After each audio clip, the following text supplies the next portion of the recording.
So we got into this a little bit, but Bret, I want to ask you, how does company structure affect fundraising, including commercial lending, and also how is it affected by fundraising?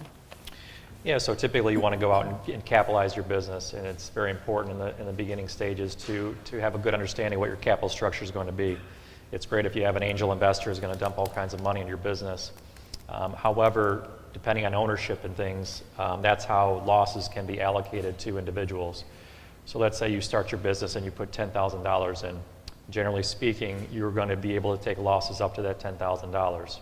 If you were to lose $100,000, some of those losses, in most cases, will be suspended. So they'll be able to be freed up down the road when you start making money, but essentially your at-risk number was $10,000.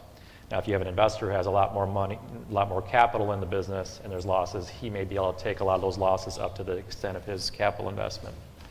So that's very important to just think about that structure in the beginning and how profits are going to be allocated, profits and losses are going to be allocated based on capital. To Craig's point, a limited liability company, you can be very flexible with how you allocate profits, losses amongst partners. And depending on maybe one person needs to have earnings to survive. Maybe there's a passive investor and he's just wanting to go along for the ride, but you as the business founder, you need to make money, through this venture. So you could pay yourself what's called a guaranteed payment, and that goes into your tax return as well. But he's going to share in some of that expense that is run through your business. Going to the banking side of things. So typically you want to go out and maybe approach a bank. There's one banker running around the room here. I won't mention his name. He'll be handing out business cards. Generally speaking, they're going to want to see a significant amount of equity in the business before they're going to go on the line and lend the business money. Business plans, which Bill's group is very helpful in providing. There's all kinds of software out there too to provide business plans, and you want to have a good strategy and roadmap for how you're going to go down and make money in your business. However, there's very few banks that are just going to lend you money and without any collateral. You may have other assets that they're going to want to collateralize. Personal guarantees have come up in this conversation. So in a lot of cases, even well-capitalized companies, sometimes the owners are still on the hook. Their personal houses, all their assets, are on the line because the banks, while they believe in you, they want to get paid back. So when you're going out seeking financing, it's very important to have a good story to tell, good financial statements. You need to have bookkeeping software which you can present good, accurate information to the bank. They're going to ask for information on a go-forward basis, tax returns. So being well organized, being able to answer questions will certainly behoove you, down the road. So that's kind of. So you wouldn't want to approach a bank as a sole proprietor that's been, here's my tax return. I mean, that's a little bit harder to convince them. It's going to be challenging. I'm sure a lot of people in this room have tried to obtain mortgages. It used to be, 2008 and prior, it was very easy to get mortgage. You just provided them information and maybe even not your W-2. And they said, here you go, we're going to lend you this. And there was a crisis and, everything kind of reverts back to the mean. So if anyone goes and gets a mortgage right now, they just bury you with paperwork. And getting a business loan is even more difficult. So you need to have history, you need to have earnings, you need to have other assets documenting how you can pay this obligation back. But a lot of that, tax-wise, depends on if you're personally guaranteed and how much capital you have at risk, and that's going to determine how much of that loss you're going to be able to utilize. It's great to make money right out of the gate, and then you worry about income taxes, and you do the best planning you can, but usually it's survival mode, and there will be losses in a lot of cases. Bill, did you have something to add to that? A couple things on each of what they said.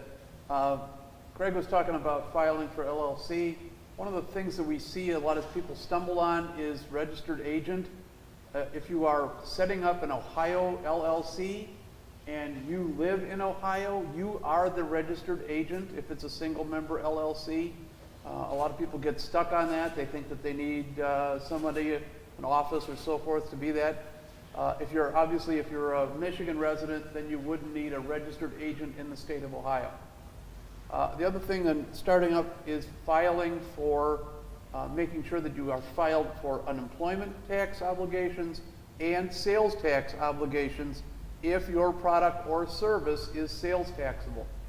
And many people stumble on this. If we don't know the answer at our office, we call down to taxation, and several times over the last couple of years, I've been pretty surprised that something was or was not sales taxable. Services, many services are sales taxable in the state of Ohio. A couple of years ago, Governor Kasich tried to make professional services like Bret's and Craig's sales taxable. And there was quite a beat back on that, but that may come back again. There may be a budget request later where they ask for professional services to be sales taxed. Just makes our bills look bigger when you add sales tax onto them. Right. But the sales tax investigators don't care whether you just didn't understand their regulations.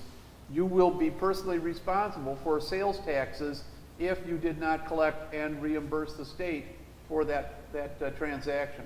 And they're pretty nasty down there in Columbus about sales tax collection.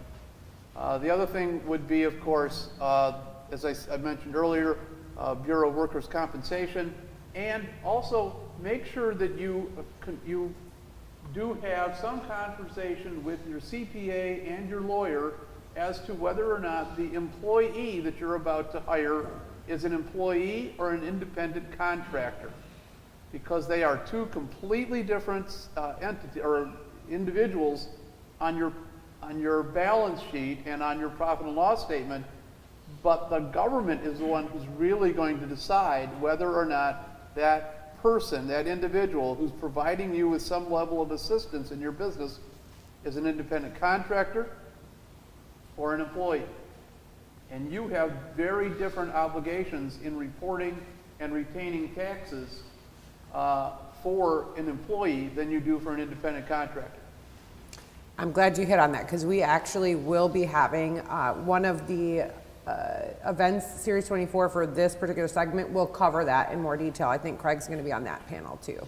Yeah, We've talked that's about a really important, Yep. it's outside the scope of today, but you don't want to mess that up. Yep. Both for sales tax and employment taxes, those are non-dischargeable in bankruptcy.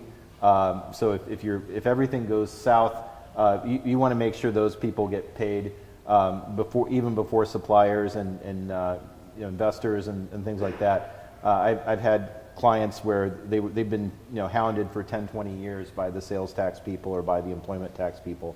You don't go there. You just don't want that to happen to you. Yep. I was actually part of a startup where that is what swallowed us up. So Yeah. it is really important to understand that. It could shut you down real quick. Yeah. And we just didn't have an understanding going into it. So that's why it's so important, my shameless plug, for you guys to come to these events and talk to these guys and know which direction to go. So Penalties and fees will be more than the tax. Yep. Oh, yeah. Oftentimes. It was intense. It was really intense.